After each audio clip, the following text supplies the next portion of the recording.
नमस्कार, sports can में आप सभी का बहुत बहुत स्वागत है। मैं हूं आनंद श्रीवास्तव। देश और दुनिया की तमाम खेल खबरों पर चर्चा के लिए आज हमने स्टूडियो में आमंत्रित किया है जाने माने खेल विशेषज्ञ सचिन कुमार को। सचिन जी, बहुत बहुत स्वागत है आपका। धन्यवाद आनंद। टेनिस, एथलेटिक्स, फुटबॉल और क्रिकेट के साथ ढेर सारी खेल खबरें हैं, लेकिन सबसे पहले sports headlines. French open tennis tournament के पुरुष सिंगल्स फाइनल में कार्लोस अल्कराज और यानिक सिनर के बीच मुकाबला जारी। सिनर ने जीता पहला सेट। ताइवान एथलेटिक्स ओपन में भारत ने 12 स्वर्ण पदक सहित कुल 16 पदक जीतकर अभियान का शानदार समापन किया। यूएफए नेशंस लीग फुटबॉल के फाइनल में आज देर रात स्पेन और पुर्तगाल होंगे आमने सामने, और वेस्टइंडीज ने इंग्लैंड के साथ दूसरे 2020 क्रिकेट मैच में सधी शुरुआत की।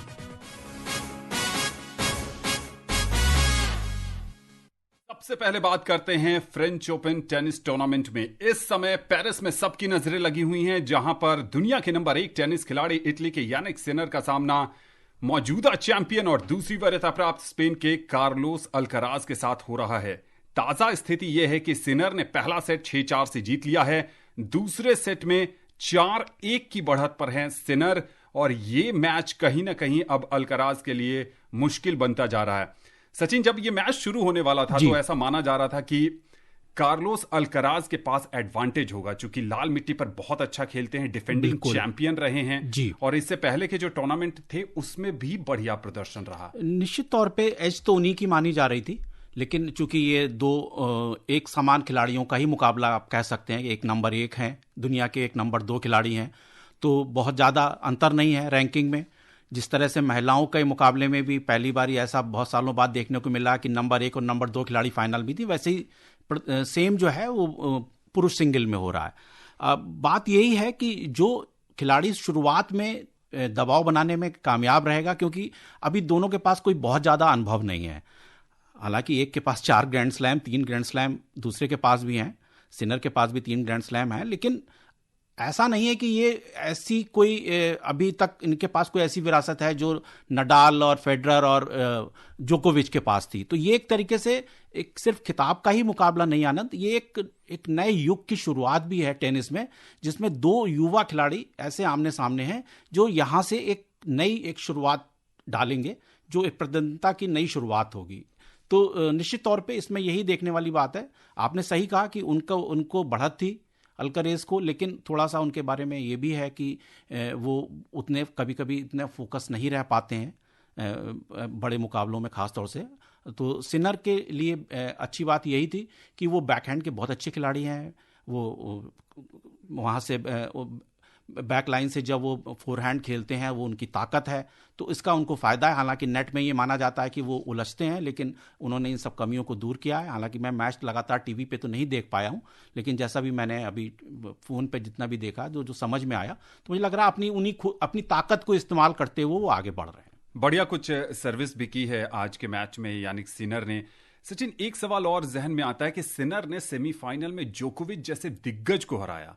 अल्कराज को फाइनल में एंट्री तब मिली जब मुसेटी चोट के कारण अपना मैच छोड़ गए बीच में, क्या उसका भी एडवांटेज है? नहीं, देखिए इसमें दोनों बातें। हालांकि उन्होंने माना कि अल्कराज ने मैच के बाद कि ये मैच मैं ऐसे नहीं जीतना चाहता था, क्योंकि देखिए कोई भी खिलाड़ी जो फाइनल खेलने जा रहा है वो चाहेगा कि एक कड़ी चुनौती के बाद वो वहां पहुंचे, जिससे कि अपने को वो साबित कर सके। तो एक तरीके से उनके लिए तो वो आसान हो गया कि भाई, हालांकि वो मैच काफी चल चुका था और वो बढ़त पे ही थे, ऐसा नहीं था कि उस मैच को वो नहीं जीत सकते थे, लेकिन फिर भी मतलब कोई भी खिलाड़ी जब सेमीफाइनल में हो खास तौर से, और सामने जोकोविच जैसा आपके सामने प्रतिद्वंदी हो, तो वो चाहेंगे कि मैं इनको हरा के ही आगे बढ़ूं।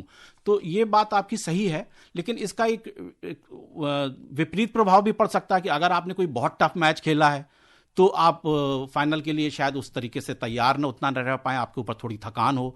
लेकिन यहाँ ऐसा कुछ देखने को नहीं मिल रहा है। लगातार एक अच्छा मैच चल रहा है अभी, और अभी हो सकता है कि कुछ अल्करेज की तरफ से वापसी की कुछ चीज़ें देखने को हमें मिले, क्योंकि अभी हम नहीं मान सकते, क्योंकि एक लंबा मैच होता है, grand slam final 5 setter game होते हैं, ये मैच होते हैं। तो इसमें अभी मतलब एक उम्मीद जताई जा रही है कि जितने बड़े खिलाड़ी हैं, तो लगता है कि कुछ वापसी की अभी कुछ संभावना हो सकती है। उधर कल अमेरिका की कोको गॉफ ने वर्ष का दूसरा grand slam French open tennis tournament का खिताब जीत लिया। रिपोर्ट के साथ हैं करिश्मा।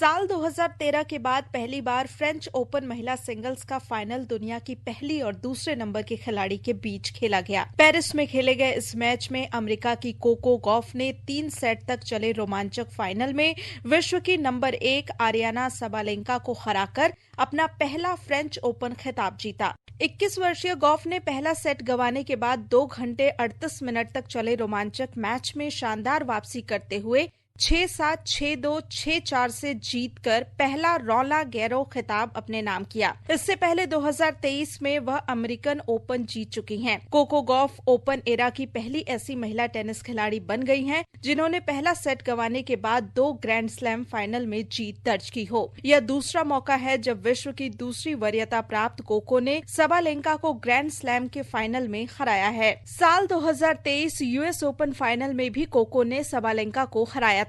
सबालेंका लगातार दूसरी बार ग्रैंड स्लैम फाइनल हारी हैं। इससे पहले वो ऑस्ट्रेलियन ओपन का फाइनल मेडिसन कीज से हारी थी। करिश्मा राय, स्पोर्ट्स स्कैन। हॉकी की बात करें तो भारतीय जूनियर महिला हॉकी टीम ने आज बेल्जियम को एक रोमांचक मैच में 3-2 से हराकर अपने यूरोपीय दौरे की विजयी शुरुआत की। भारतीय टीम ने शुरुआत से ही आक्रामक रवैया अपनाया और 11वें मिनट में गीता यादव ने गोल कर भारत को 1-0 की बढ़त दिला दी। दूसरे क्वार्टर में मेजबान टीम ने वापसी करते हुए मैरी गोयंस के 25वें मिनट में किए गोल से स्कोर बराबर कर दिया। तीसरे क्वार्टर की शुरुआत में बेल्जियम ने लुइस वैन हेके के 34वें मिनट में किए गोल से 2-1 की बढ़त बना ली, लेकिन भारतीय टीम ने हार नहीं मानी और 40वें मिनट में सोनम के गोल की मदद से स्कोर 2-2 कर दिया। इसके बाद मैच के 45वें मिनट में लाल थंत लुआंगी के पेनल्टी कॉर्नर ने भारत को 3-2 से निर्णायक बढ़त दिला दी, जो जीत के लिए पर्याप्त साबित हुआ। ताइवान ओपन एथलेटिक्स टूर्नामेंट में भारत ने 12 स्वर्ण, 3 रजत और 1 कांस्य पदक के साथ कुल 16 पदक हासिल कर अपने अभियान का शानदार समापन किया है। दूसरे दिन यानी आज किन किन खिलाड़ियों ने पदक जीते, बता रही हैं मनीषा।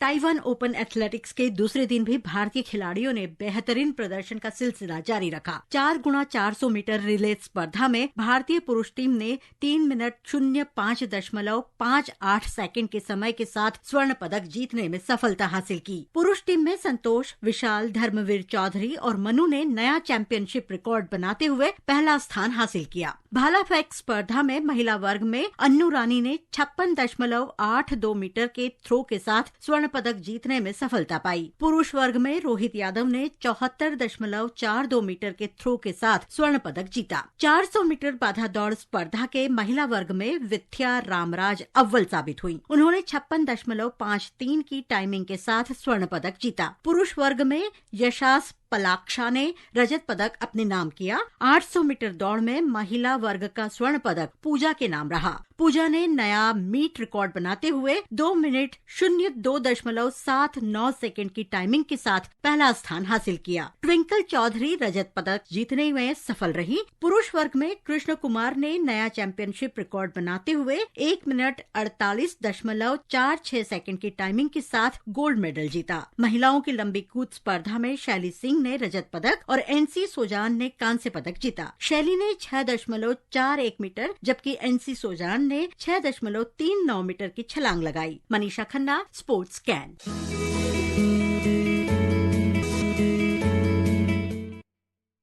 सचिन, एशियन एथलेटिक्स के बाद ताइवान ओपन एथलेटिक्स में भी भारतीय खिलाड़ियों ने ट्रैक पर बढ़िया दमखम दिखाया। निश्चित तौर पे अच्छा प्रदर्शन है। देखिए, अब 12 गोल्ड जीतते हैं किसी इवेंट में, किसी चैंपियनशिप में, तो ये एक अच्छा प्रदर्शन है। लेकिन इसमें कुछ ऐसे लग रहे हैं प्रदर्शन जो थोड़े से सब स्टैंडर्ड हैं। जैसे आप अगर भाला फेंक में 75 भी नहीं पार कर रहे हैं और आपको गोल्ड मेडल मिल रहा है, तो ये थोड़ा सा आप कह सकते हैं कि कंपटीशन शायद उस स्तर का नहीं था उस स्पर्धा में।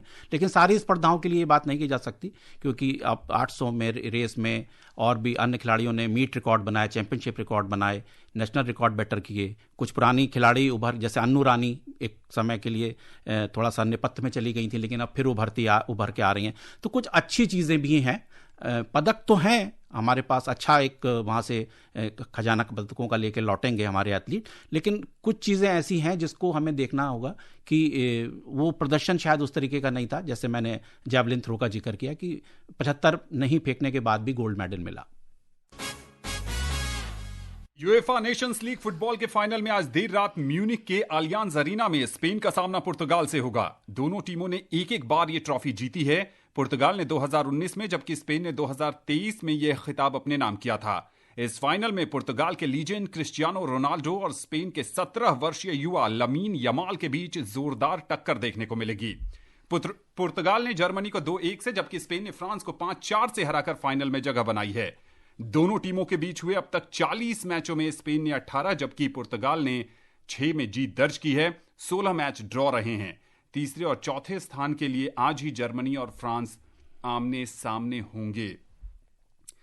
कह सकते हैं कि रोनाल्डो अपने करियर के अंतिम पड़ाव की तरफ हैं और एक उगता हुआ सूरज लमीन यमाल के रूप में। सेमीफाइनल में 2 गोल यमाल ने किए थे, रोनाल्डो की तरफ से 1 गोल आया था। नहीं, निश्चित तौर पे देखिए, ये एक मतलब कह सकते हैं आप, जो आपने अभी जैसे उपमा दी कि एक खिलाड़ी जो है वो, एक सूरज जो है वो अस्त होने की ओर है और एक सूरज उग रहा है। हालांकि रोनाल्डो अभी भी पूरी तरीके से फिट हैं और ये मुझे नहीं लगता है कि वो बहुत जल्दी मैदान को छोड़ने के लिए तैयार होंगे, क्योंकि वो अभी भी लगातार किसी भी टीम के लिए गोल स्कोरर हैं, चाहे वो क्लब हो चाहे वो देश हो, और 1000 गोल के करीब उनके पहुंच रहे हैं और देश के लिए भी वो 125 गोल से ऊपर कर चुके हैं। और ये मुकाबला जो है बहुत ज़बरदस्त होना चाहिए और सारी जो स्पॉटलाइट है वो इन्हीं दोनों खिलाड़ियों के ऊपर है कि यमाल कैसा खेलते हैं। जैसे बताया आपने कि सेमीफाइनल में उन्होंने 2 गोल किए थे, 5-4 से जीत दिलाने में अपनी टीम को मदद करी। वो क्लब के लिए भी लगातार बहुत अच्छा प्रदर्शन कर रहे हैं और वर्ल्ड कप के समय जब वो पहली बार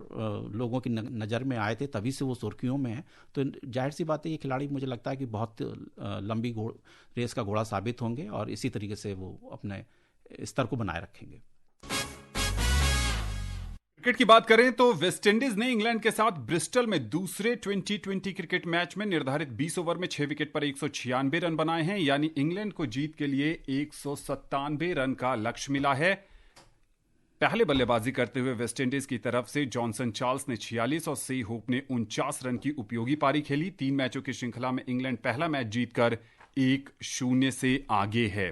किस तरह देखते हैं, क्या ये जो 196 का टोटल है ये पर्याप्त साबित होगा? इंग्लैंड के पास आक्रामक बल्लेबाजों की पूरी फौज है। नहीं, निश्चित तौर पे उनके पास बल्लेबाज तो अच्छे हैं, लेकिन मुझे लगता है कि ये एक अच्छा टोटल है, क्योंकि 200 के पास अगर आप पहुंचते हैं तो कोई कम नहीं है ये स्कोर, अगर इनकी गेंदबाज उनको काबू करने में सफल रहे। क्योंकि आप देखते हैं कि 2020 में बड़ी जल्दी मैच का रुख भी बदलता है, क्योंकि आपके पास बहुत ज़्यादा समय नहीं है, ना गेंदबाजों के लिए बहुत ज़्यादा समय। अगर ये हावी हो गए शुरुआत में तो अलग बात है, नहीं तो ये मैच पूरा चुनौतीपूर्ण होना चाहिए, रोमांचक होना चाहिए। भारतीय ओलंपिक संघ IOA केंद्र और गुजरात राज्य सरकारों का एक प्रतिनिधि मंडल लंदन में राष्ट्रमंडल खेल अधिकारियों से मुलाकात करने के बाद वापस लौट रहा है। अहमदाबाद में 2030 राष्ट्रमंडल खेलों की मेजबानी के अधिकार हासिल करने से संबंधित प्रक्रिया और रूपरेखा को बेहतर ढंग से समझने के लिए यह बैठक की गई। प्रतिनिधिमंडल में IOA प्रमुख PT उषा और केंद्रीय खेल मंत्रालय के साथ साथ गुजरात राज्य सरकार के अधिकारी भी शामिल थे। उन्होंने लंदन में 2 दिनों तक राष्ट्रमंडल खेल अधिकारियों से मुलाकात की। इन खेलों के लिए अंतिम बोली के लिए प्रस्ताव 31 अगस्त तक पेश किए जाने की उम्मीद है। राष्ट्रमंडल खेल 2030 के लिए मेजबान शहर का चयन इस साल नवंबर में किया जाएगा। भारत ने 2030 राष्ट्रमंडल खेलों को अहमदाबाद में आयोजित कराने के लिए औपचारिक रूप से अपनी बोली पहले ही पेश कर दी है। बात गोल्फ की। भारतीय गोल्फर दीक्षा डागर ने अपना अच्छा प्रदर्शन जारी रखते हुए स्पेन में अबाबा टेनरिफ महिला ओपन गोल्फ के तीसरे दौर में इवन पार 72 का कार्ड खेलकर शीर्ष 10 में अपना स्थान बरकरार रखा है। वो 9वें स्थान पर हैं। सचिन जी, अब समय नहीं है कि इस पर या किसी और खबर पर आपसे चर्चा की जा सके। स्पोर्ट्स कैन से जुड़ने के लिए और विशेषज्ञ राय साझा करने के लिए आपका बहुत बहुत आभार। धन्यवाद आनंद। तो स्पोर्ट्स कैन में आज फिलहाल इतना ही। फ्रेंच ओपन का फाइनल अब भी जारी है। यानिक सिनर अब भी बढ़त पर हैं।